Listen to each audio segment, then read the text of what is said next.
Hello and welcome to Lapping Analytics. Maybe welcome back to Lapping Analytics if you have seen a video on my channel before. My name is Jimmy Lapping. I'm a psychologist and statistician with an interest in a wide variety of topics, including learning, machine learning, data analysis.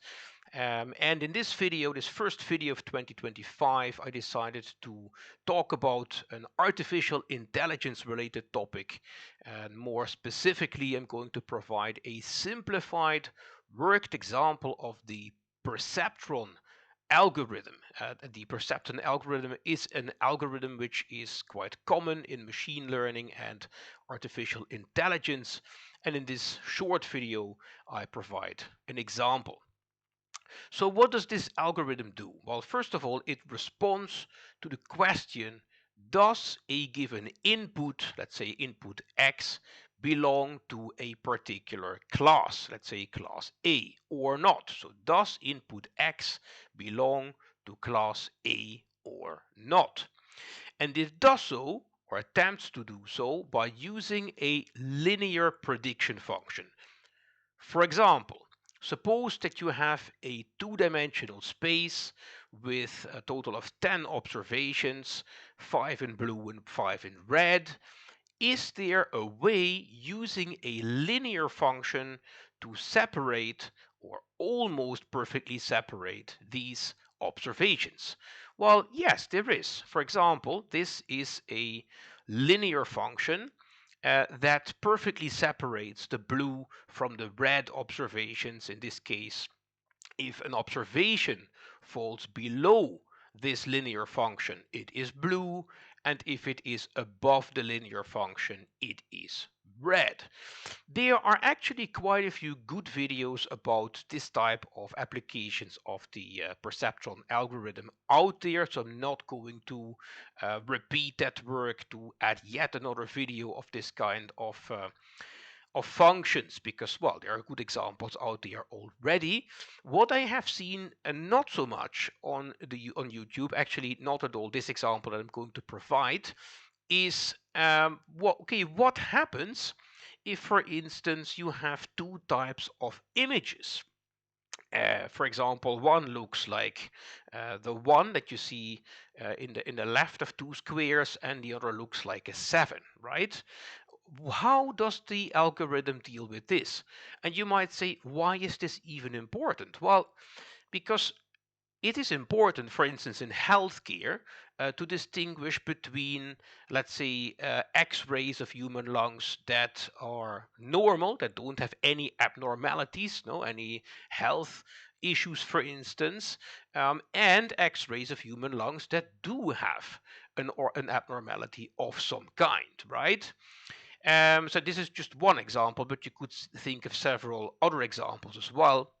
So I will be focusing on this kind of example because, okay, it's clear that these two images that you see here are not the same, right? They are different. So how can the algorithm be used to solve this problem, right? To distinguish successfully the left kind of image from the right kind of image, so the left square from the right square image, using a linear function. Well, let's start with a simple example of 8 series of numbers. So you see here 8 series of numbers. Each series consists of one green number, one yellow number, and a red number. So that's a sequence of 3. And you see on the right, in the white space, you see the outcomes 0, 1, 2, 3, 4, 5, 6, and 7. Can we get a simple linear function that gets us these outcomes, 0 to 7, and hence helps us to distinguish, for example, between the first sequence, which is 0, 0, 0, and the second sequence, which is 0, 0, 1? And the answer to that question is yes. If we give weights 4 to the green column, 2 to the yellow column, and 1 to the red column, then we get the outcomes on the right, right? Because if you have 0, 0, 0, what you need to do is you need to multiply each of these numbers with its weight. So for the first sequence, 0, 0, 0, we multiply 0 with 4, 0 with 2, and 0 with 1. We add those products, and of course we get 0, because if we multiply something with 0, then we have an outcome which is 0.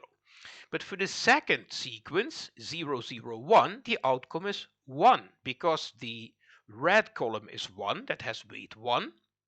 The yellow column is 0, and the green column is 0 as well. Now you can complete this exercise for all the sequences all the way until the final sequence. When you say, okay, 1, 1, 1, well, if you multiply 1 by 4 and 1 by 2 and 1 by 1, so it's 1 times 4 equals 4, plus 1 times 2 equals 2, plus 1 times 1 equals 1. So we have 4 plus 2 plus 1 equals 7. So we have a linear function which gives exactly the outcomes on the right, 0 to 7. Now, okay, these are outcomes that we have provided. Suppose we have labeled these 8 sequences 0 to 7. Okay, then these weights are correct. Now, what if we haven't really provided these outcomes 0 to 7? We just want to see if the algorithm is capable of distinguishing somehow between 0 and 1, but the sequence of 0 and the sequence of 1.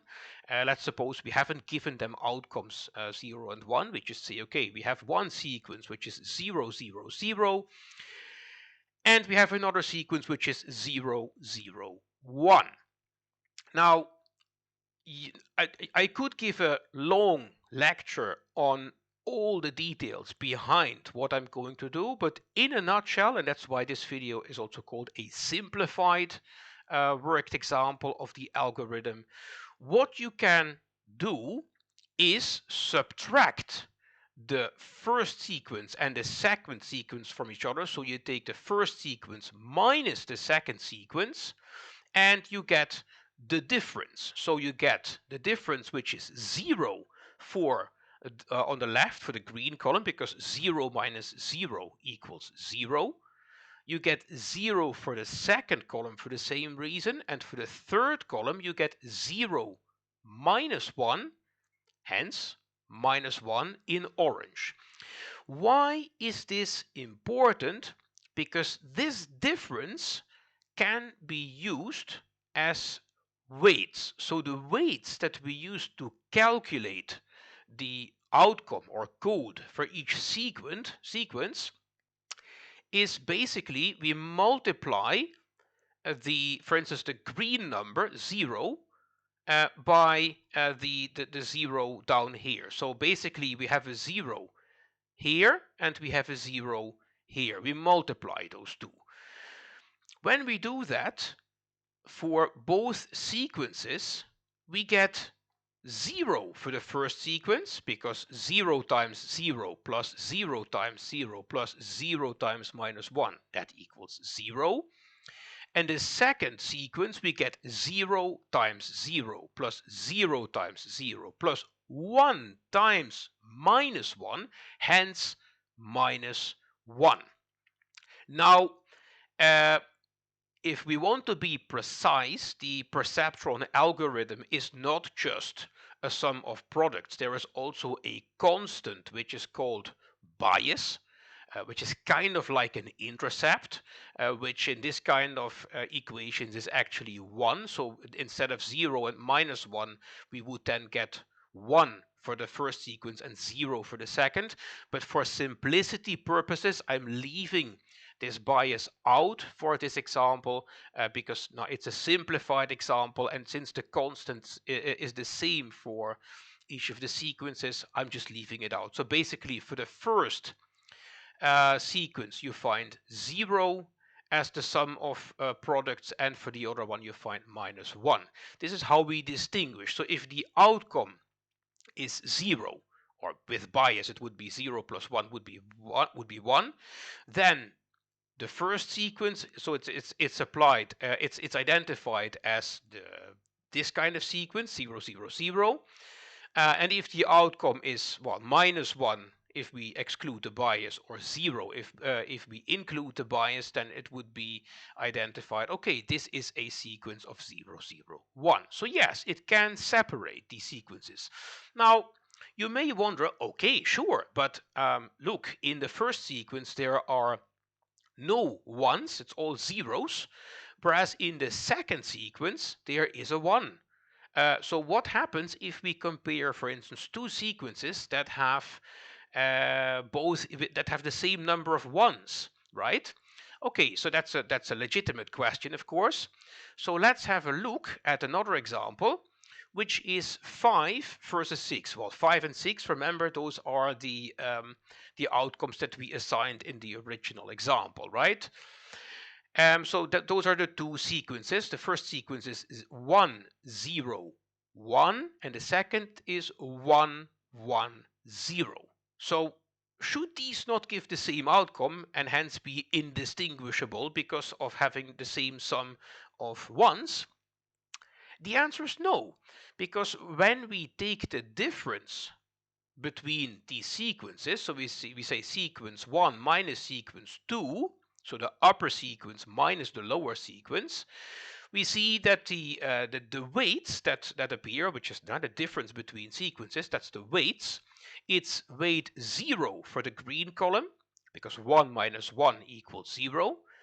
Weight minus 1, 0 minus 1, but that's minus 1 for the second column, yellow, and 1 minus 0, hence 1 for the red column. Now, when we multiply these weights that we have acquired by each of the numbers in the sequences, we get the following outcomes. Because for the first sequence, we say, okay, 1 times 0 equals 0. 0 times minus 1 also equals 0. But for the third column, we find 1 times 1. Hence, we find 1 as final outcome. If we add a bias of 1, that would be 2. But the sum of products is 1. For the second sequence, 1 times 0 equals 0. 1 times minus 1 equals minus 1. And for the third column, 0 times 1 equals 0. Hence, the sum of products for this second sequence now is minus 1. If we added a bias of 1, that would be 0. So if we add the bias to both sequences, the outcomes would be 2 and 0. If we leave that constant out for a moment, it's 1 and minus 1. The outcome is the same, each of these, in the sense that each of these sequences gives a different outcome, and hence they can be distinguished. Now, okay, this is of course nice. We have very short sequences, vectors of 3 numbers. But what does this also work if we have, like, say, let's say, somewhat more complex images? So for instance, here we have a 5 by 5 matrix of zeros and ones. Actually, we have 2 such matrices. In the first matrix, we have the number 1, because we have, so actually 3 of the 25 cells are a 1. I have marked them yellow here. And we compare that with the number 0, which is the second matrix, where you see, well, actually a total of 3, 5, 8 elements in one, and that creates number 0. Can we distinguish these images from each other using the perceptron algorithm? Well, first, of course, what we do again is take the difference between these two matrices, which is simply for each of the 25 cells in the 2 matrices above, take their difference. When you do that, you see that most cells end in 0, because the 3 elements that for the number 1 are 1, they are also 1 for the 0, so they end in 0. And then the 5 elements for the number 0 that are now yellow, and they are 1, but they are 0 in the 1 matrix. So that gives 0 minus 1, hence you see 5 minus 1 elements in the matrix below, which are the differences, which again we use as weights for calculating the outcomes for each of the two matrices. And when we do that, we get the following outcomes. Well, first of all, for the one matrix, the only 3 elements that had an outcome different from 0 are actually the ones that were the ones marked in yellow. They are 1, but yeah, the weights are 0, so the final outcome in the matrix upright is 0, so the total sum for the number 1 is 0. If we added the bias of 1, it would be 1, but the sum of products is 0. And for the second matrix, the 0, so on the left, the second, well, when we multiply all those elements by their weights, we see that there are a total of 5 elements that result in an outcome of -1, because they are 1 in the marked yellow in the original matrix, and the weight is -1. So 1 times -1 obviously is -1. So that means that the matrix on the right, down right for the number 0, on the right, but then the second one, you see 5 elements of -1. So in total, the sum of products is -5. If we added a bias of 1, that would be -4. But anyway, you see that clearly both images give a different outcome, and hence they are easily separated. The rule that the perceptron algorithm would apply here is if the sum of products equals 0, it is number 1, and if the sum of products equals -5, then it is number 0. Or if we add the bias, it would be if the combination of bias and sum of weights equals 1, because the bias is 1, 1 plus 0 equals 1, then it's number 1. And if the combination of bias equaling 1 and the sum of product, which is -5, so if that is -4 all together, then we have the number 0. So yeah, perfect separation of ones and zeros. Now, okay, can we also apply this to for instance, objects that are in some way rotated? Suppose that, let's say, we have the same 5 by 5 matrix, but on top we see the letter X, and below we see a plus sign, an addition sign.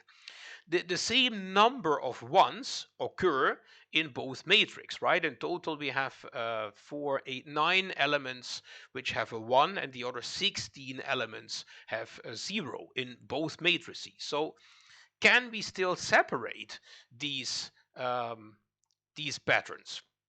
Well, if we take the difference, we get the numbers below. So the numbers that I've marked orange, they deviate from 0. They are either 1 or -1. For instance, up left, it's a 1, and that's because, okay, for the first matrix, it's a 1. Up yellow, the first matrix is 1. The second is a 0, so 1 minus 0 equals 1. We do that exercise for all 25 elements, and we get the matrix below. And when we use that matrix below, when we use those elements as weights, which we use to multiply the observed ones and zeros in the two matrices where I have marked the 1 elements as yellow, then we see that for the X, the letter X, we get a sum of 8, sum of products of 8, or hence with the bias of 1 included, that would be 9. And for the plus sign, it's -8. Well, if we included the bias, it would be -7. But again, yes, we do find a nice separation. We can separate, using this algorithm, the X from the plus. Of course, this is a very simplified example. This is, of course, by no means anything comparable to comparing to the complexity that you have in comparing an X-ray of a human lung that doesn't have an abnormality and an X-ray of a human lung where some kind of abnormality is present.